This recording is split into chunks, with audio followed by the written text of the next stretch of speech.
एकम् अक्षरम् हृदि निरन्तरम् भासते स्वयं लिख्यते कथम्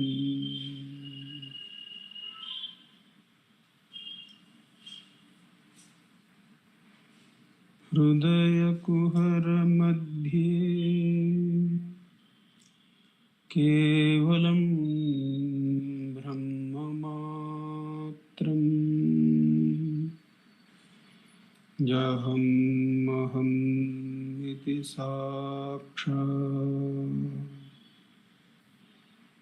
आत्मरूपेण भाति हृदि विषमनसा स्वं चिन्वता मज्जता वा पवनचलनरोधा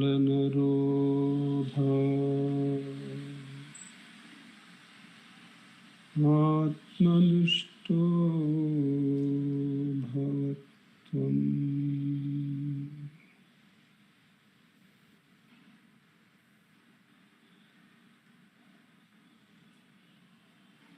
देहं मृण्मयवत् जडात्मकम् अहं बुद्धिर्न तस्यास्त्यतो नाहं तत्तत भावशुक्तिसमये सिद्धात्मसद्भातः कोऽहं भावयुतः कुतो वरधिया दृष्टात्मनिष्टात्मना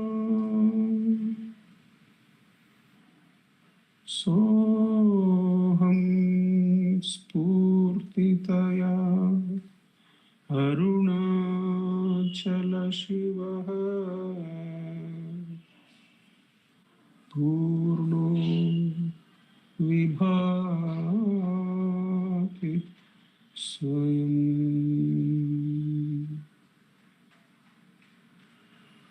सोऽहं स्फूर्तितया अरुणाचलशिवः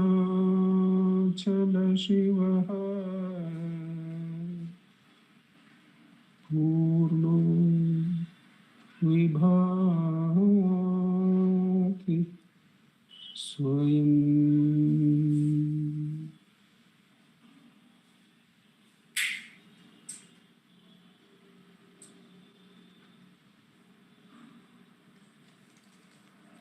Namo Ramana. In this the Thursday Satsangh from Ramana Maharshi Center for Learning. As is usual, we will be reading verses from Guruvachika Kovai, work by Muruganar Swamigal. We will be reading 2 verses selected. Each verse reading will be followed by a short meditation on its meaning, and that shall be followed by a practice session of 10 minutes of Atma Vicharam. After these 2 segments of verse reading, meditation on its meaning, and practice are completed, there will be summing up remarks by our President, Dr. Sharadaka, and that shall be followed by the offering of Sri Ramana Stotram, the chanting by Vaibhavji and Pratnama, and the floral offering by Manjunathji from here. We begin the evening satsang by taking the first verse verse number 85, which is in the segment investigation into truth. The other two segments, as we have come to know, are meditation on the truth. Immediately following investigation, there is meditation on the truth, and that is followed by experience of the truth. We go to the verse 85, which we find in the subsegment Vivarta Siddhanta, the doctrine of illusory appearance. Vivarta Siddhanta, the doctrine of illusory appearance. And there is a title under which these verses are found, that is, the truth behind the manifestation of the world. The truth behind the manifestation of the world. Verse number 85. There is a small note after that. So we go into the verse. God, the self, manifests himself as the world with its multitudinous names and forms. But unlike the potter who fashions a pot while remaining distinct from the mud, that is the material cause of its creation, God does not remain as merely the efficient cause performing the acts of creation, sustenance, and destruction. Material and efficient are terms that philosophers and theologians use to describe the relationship between God and the world. In the Hindu systems of thought, the usual analogy is the potter and the pot he creates. The mud, the material cause, is the substance out of which the created object is made. The potter, the efficient cause, is the power or person who creates or fashions the material. Bhagavan is saying here that unlike the potter who remains separate from his creation, the self is both the efficient and the material cause of the world. That is to say, it is both the manifestation of the world and the power that brings it into existence. So we go into the verse again. God, the self, manifests himself as the world with its multitudinous names and forms. But unlike the potter who fashions a pot while remaining distinct from the mud, that is the material cause for its creation, he, that is God, does not remain as merely the efficient cause performing the acts of creation, sustenance, and destruction. So God, the self, is himself or itself what this whole world is made of. Whatever we see in multitudinous names and forms is the very same self of itself. It has created all this. It is both the material and the efficient cause. In the analogy of the potter and the pot, there is this potter who is distinct apart from the mud, which is the material cause for the pot. Therefore, the potter uses his intelligence and the knowledge of the know-how to create and to maintain. And when the pot needs some change, a new design is required, he destroys one design and takes up another design. There in the pot analogy, the material cause is different from the efficient cause, whereas in the creation of this world, the self is not only the one efficient cause, that is the one who maintains, creates, maintains, and destroys where necessary, but It is itself the matter. It is itself the material cause that we see. That is why Bhagavan keeps saying, is the world apart from you? This is one of the questions that foxes, those who read the talks, that is the world in you or are you in the world? Bhagavan would ask. And that would be a point where the mind would come and have a granthi. Granthi means a consciousness having a knot which it is not able to transcend by understanding. The question which Bhagavan would raise is this world in you or are you in this world? Now, our identity with a physical body saying that this is me makes us misunderstand that I am in the world. Whereas to the Guru, to Bhagavan, we are the self. We are the Atman. Therefore, Bhagavan would expect us to identify with the mind, which is both the efficient cause and the material cause for the world. There, Bhagavan in Ulladu Narpadu, in 2-3 verses of Ulladu Narpadu, Bhagavan brings this out. In verses 5, 6 and 7 of Ulladu Narpadu, Bhagavan brings it out that without the body can there be a world? Without the senses, the world is nothing but the form of senses, and senses arise only after the rise of the mind.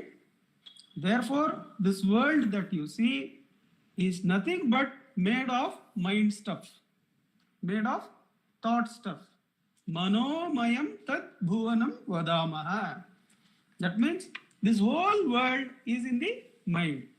The material cause for the world is also the mind, and the efficient cause containing the knowledge and the structure and the necessity to change forms is also in the mind, which is contained in the Atman, which of course does not undergo any transformation, but which is said to manifest as the world.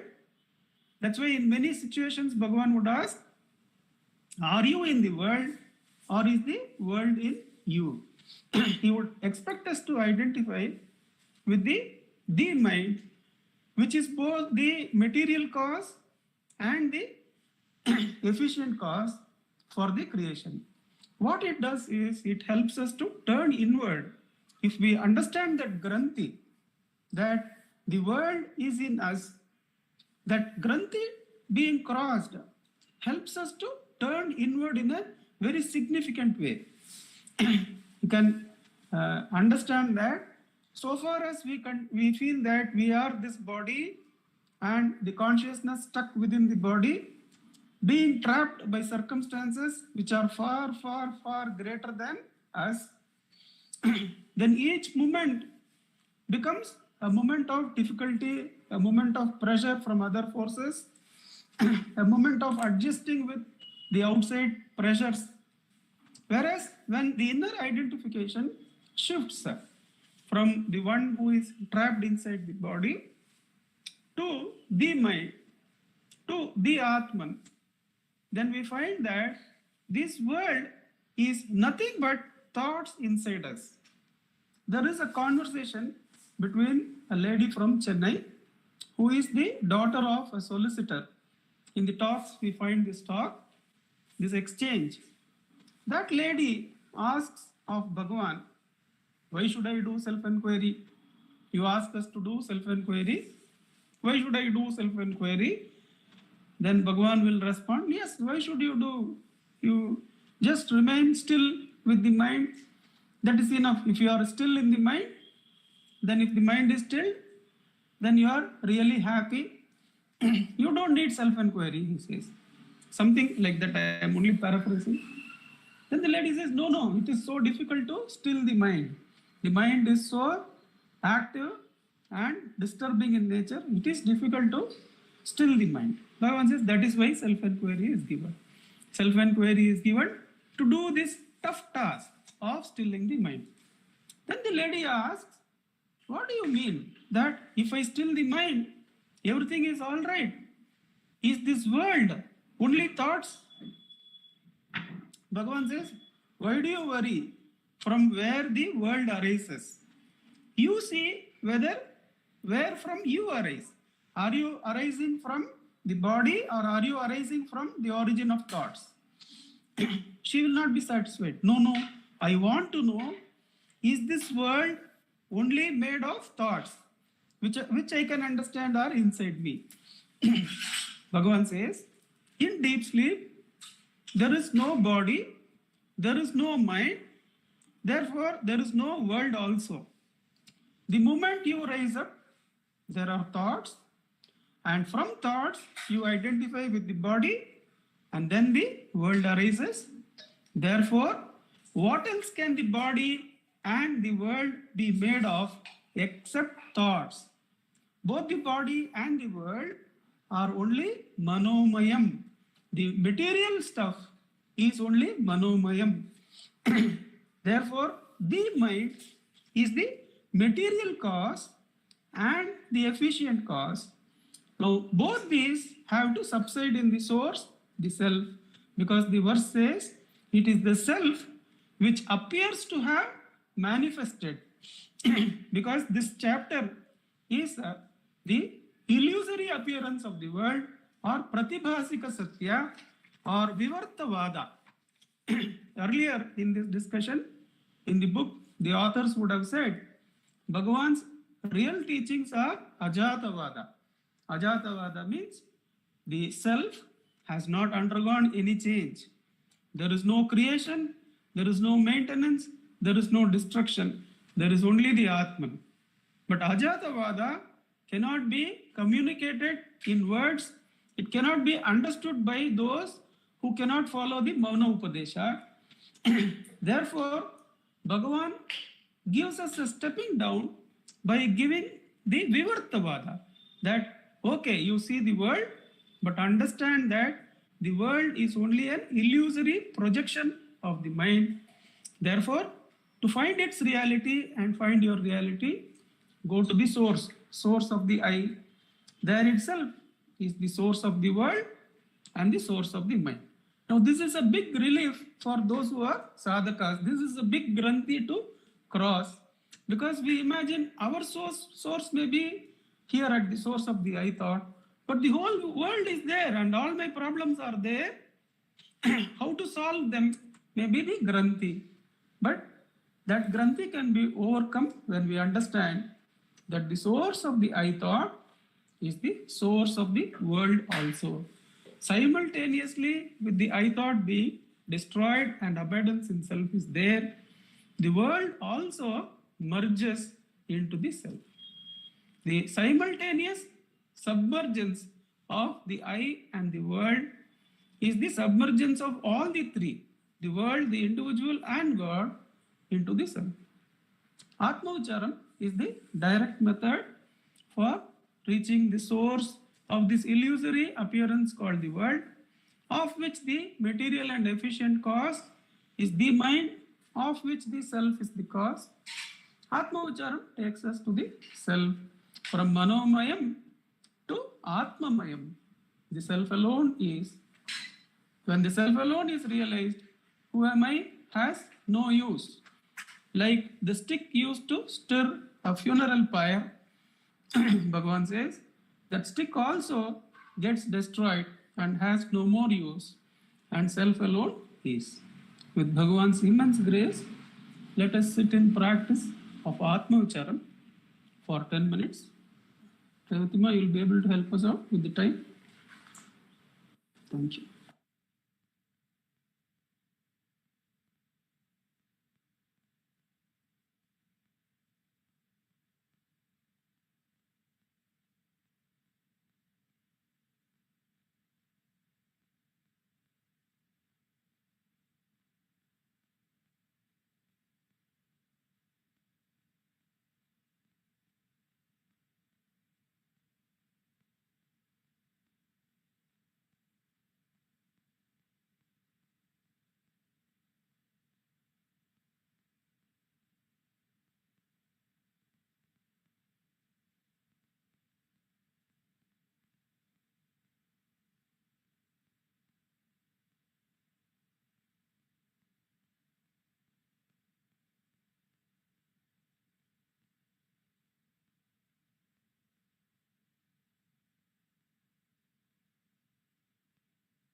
Namo Ramana.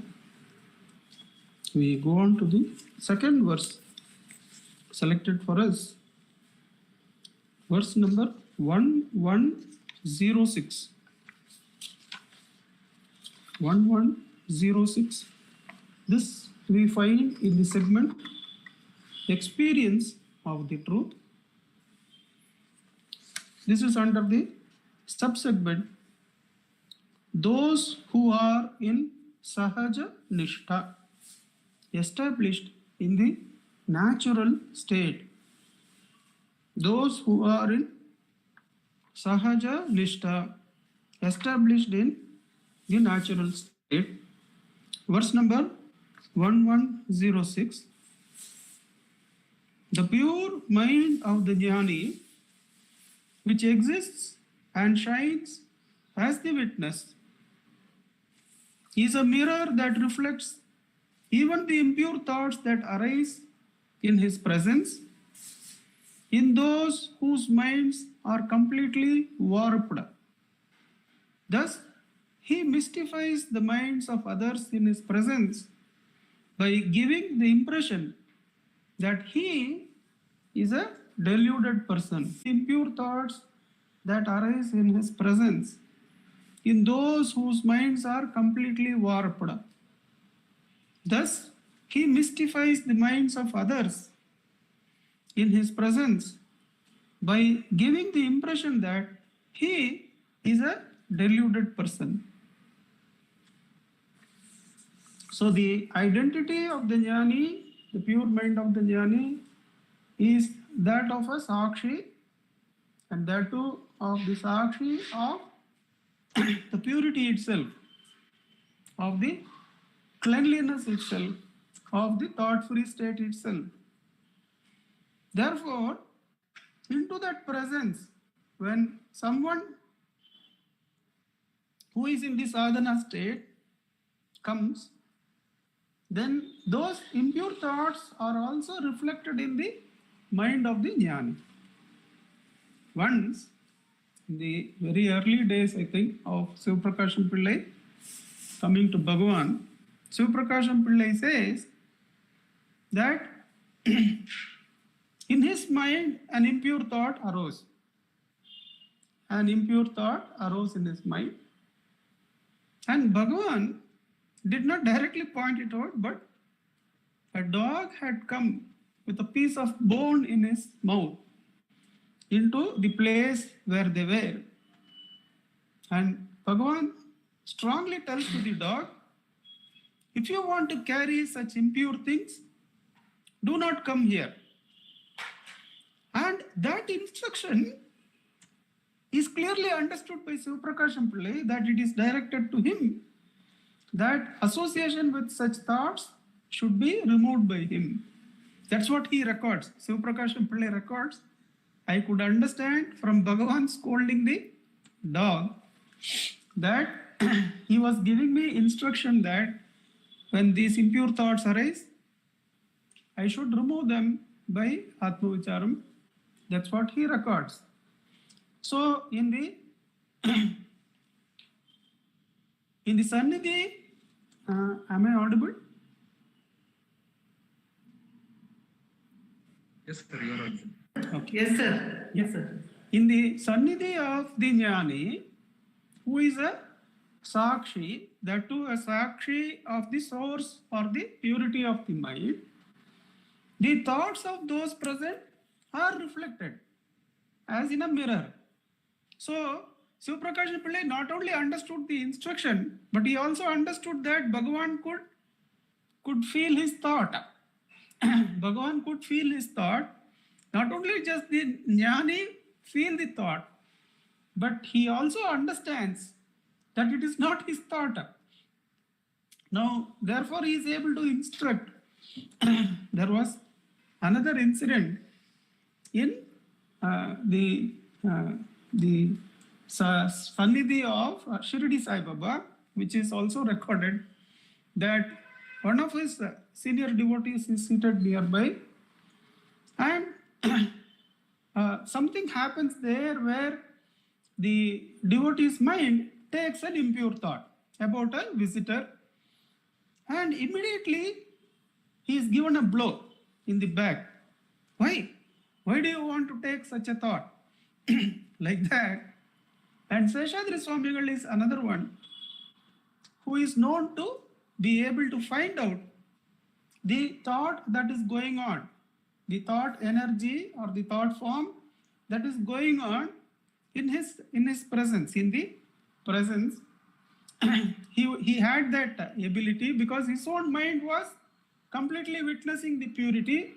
Therefore, he could say that this is not my thought. There is no, the complete destruction of the mind is so clear to the jnani that this is not my thought, this is not a samskara that is there in me. Now, Seshadri Swamigal had that ability, and once in Mambarathu Guhai, I think, Mamarathu Guhai, there is a record of this incident by, I think, Vasudeva Shastrigal, that he comes near Bhagavan, but there are no thoughts to be reflected. In his mind, there is no thought that arises, and he asks Bhagavan, can't you think of Arunachala? Will he not give you mukti? He will give you mukti. Why don't you think of Arunachala at least? Then Bhagavan says, is there a Veda? Is there a gap? Is there a division between the worshipper and the worshipped? Is the worshipper a limited entity so that there can be a gap between the worshipper and the worshipped? Seshadri Swamigal says, yes, there cannot be any gap between the worshipper and the worshipped. However, for me, Arunachala is Arunachala, he says, and does namaskara to the hill and goes. So, now this should not be thought as a siddhi, because in sadhana, to try and discover the other person's thought become an obstruction to one's own journey. There, one should not go for such siddhis, but it happens naturally, because the jnani is in sahaja samadhi. Sahaja samadhi means naturally resting in the source. The natural state of the jnani is to be abiding in the self. That clarity is there. Therefore, one of the things where he is able to help out the sadhaka is to remove this thought, sometimes by direct instruction, but most of the times by the very presence of the sannidhi itself, by the very presence of abidance in the spurana. That sannidhi itself, it erases many of the thoughts. That is reported by many of the devotees and seekers, that they would have come with a list of questions, and all the questions vanish once they come into the presence of Bhagavan. But we go into the verse again. The pure mind of the jnani, which exists and shines as the witness, is a mirror that reflects even the impure thoughts that arise in the presence of those whose minds are completely warped. Thus, he mystifies the minds of others in his presence by giving the impression that he is a deluded person. Now, when some jnani reflects their thoughts and tells to those who are joined, then they may mistake that this thought has arisen in the jnani himself.